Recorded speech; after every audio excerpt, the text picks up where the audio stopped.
Manchester car mart dealer shot dead, 3 cars reportedly stolen. A car mart dealer was shot dead and 3 vehicles were reportedly stolen from his home in Land Settlement, Manchester on Wednesday night after he and his family were held at gunpoint. The deceased has been identified as Omar Powell. Police say that around 9:45 p.m., Powell, his partner, and his 15-year-old daughter were on their way home when 4 gunmen attacked them. They were reportedly abducted and taken into the bushes where they were tied up in a Backside Halt road. It is alleged that while being held at gunpoint, the family's home was ransacked. 3 cars, including a Mercedes-Benz and 2 Toyota Probox, were reportedly stolen by gunmen. Police said an undetermined sum of cash was also stolen. The attackers then killed Powell before escaping. His partner and daughter were found hours later, about 2 a.m. on Thursday, and were taken to get medical attention. Body of 20-year-old washed away by floodwaters in Arnett Gardens found. The police have confirmed that the body of 20-year-old Alric Moncrief, who was washed away by floodwaters in Havana, Arnett Gardens, St. Andrew, during the passage of Hurricane Beryl last week, has been found. According to information received from the Jamaica Constabulary Forces Communications Network, the body was recovered from the Shoemaker Gully at Halfway Tree Road in St. Andrew on Thursday morning. Moncrief, otherwise called Lolo, was playing football with friends during the passage of the Category 4 hurricane last Wednesday when he reportedly attempted to retrieve a ball that had fallen in the gully. He was swept away by the raging floodwaters, prompting a search party to be launched. Transport Authority says driver in viral video charged with dangerous and reckless driving. The Transport Authority says the driver, who was shown in a viral video operating a vehicle while sitting in a passenger's lap in the driver's seat, has been slapped with several charges following a successful investigation.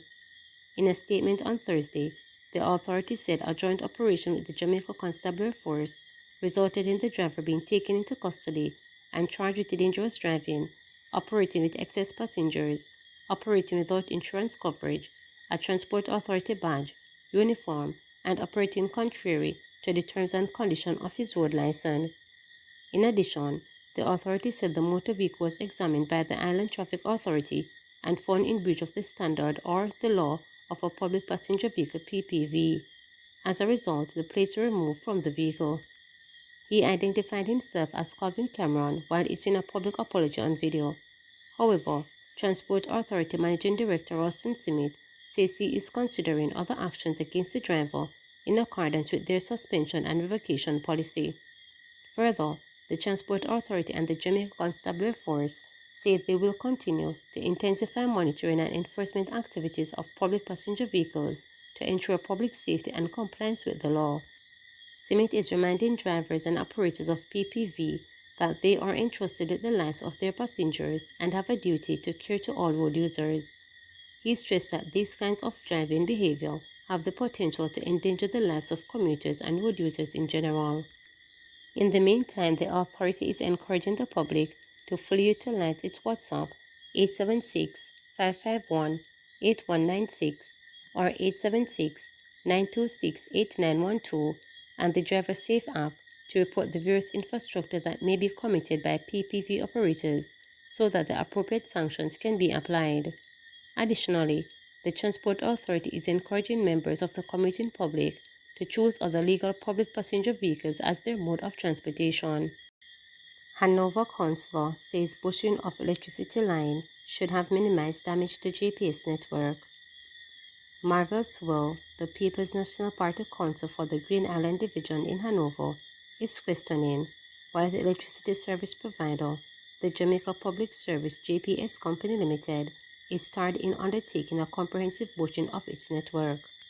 Sewell told the regular monthly general meeting at the Hanover Municipal Corporation HMC on Thursday that 95% of the damage caused to JPS infrastructure by the storm in his division was caused by fallen trees. He argued that this could have been minimized if the company had paid attention to its infrastructure by clearing bushes and trees from lines and poles. I am wondering if insurance is on it, why they don't clear the lines so that when a hurricane comes, they make money. You can't have your property and don't secure your property. There has to be a catch so that when your property mashes up, you get 10 times the value of your property. That's my take because it couldn't be my property that I am making money from and you treat it like that? Questioned Swell. In substantiating his claim, Swell pointed to a case near the postal agency in Santoy. He has questioned where only 2 broken branches from a tree were cleaned, leaving other hanging branches over its service lines.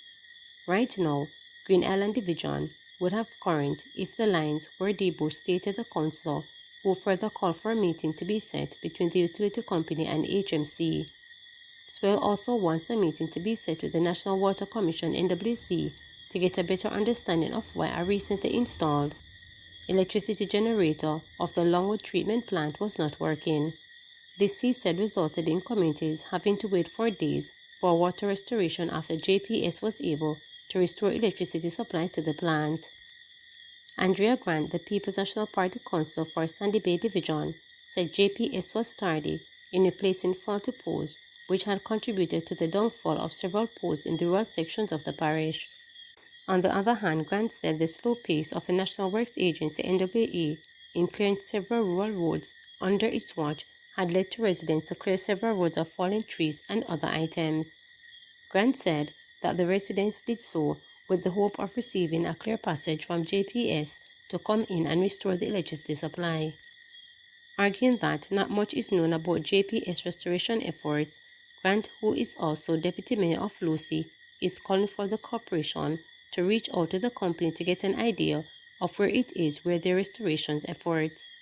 Sandy Bay, Blackgill, Huntington, and High Level Road are among the communities the company said on Thursday that it teams are working on over the next 24 to 48 hours. Food for the Poor partners with Sidel and Marley for Hurricane Beryl response.